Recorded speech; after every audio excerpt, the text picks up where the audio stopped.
I'm back in Chicago's Oriental Theater as we continue our two-day event on what men really think. Now, there are a lot of really good, strong opinions flying around, so we're gonna continue with our first ever man panel.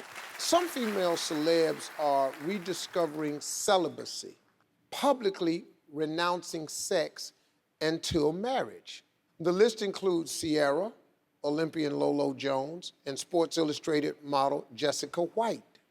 So it's become such a popular trend that it's now the basis of a new scripted series on TV1 called Born Again Virgin. Can a woman really be a born again virgin? Okay, fellas, thanks. Well, next question. Bill, what are your thoughts? Once you take a bite of that apple, you're done. Yeah. Yeah, it's... David, what do you think? Now, if you're a woman and you slept with 25 men, whatever it is, and then you say, oh, you know, I'm a born-again virgin. I haven't slept with anybody in 6 months. You're not a born-again virgin. That's just a dry spell. That's all that is. You slept with that many people, ain't no way you can come back and be a virgin.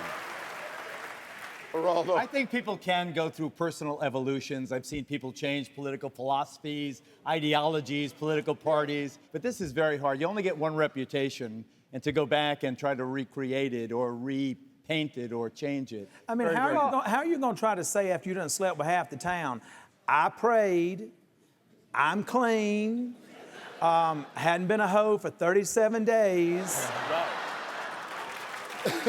Okay, here's the deal. I think that everybody has the right to change. I think everybody has the right to reinvent themselves. I think everybody has the right to recover from their past. I don't think anybody should be held to it. But that don't make you a virgin. Yeah, it doesn't Well, make that. you're not a virgin, but you can be celibate because you've learned from your mistakes to get it right. But it's gonna come out with the next guy, though, because you can't come in the room and that night you doing monkey flips and diving off the doorknob. You done a 1.5 gainer, broke it into a jackknife and splashed on top of this guy, and then get up and say, I've been a virgin.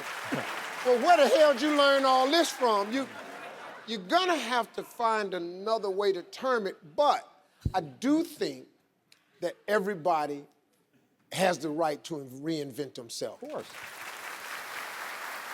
All right, it turns out that becoming a dad too young might be harmful to your health.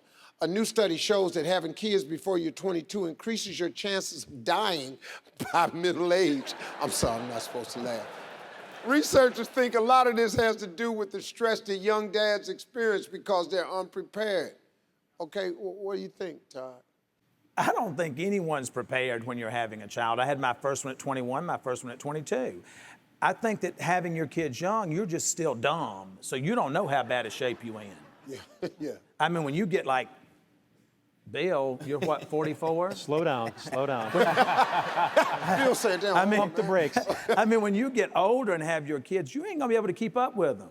Well, I had my first kid at 42, and I actually agree with that study. Had I had a baby and at 21, little things stress you out more. You know, if the kid's coloring his crayon on the wall, at 22, I would have blown a gasket. At 44 now, I let it ride. I'll wipe it off. It doesn't really matter. When you're older, chances are you've got a little more dough.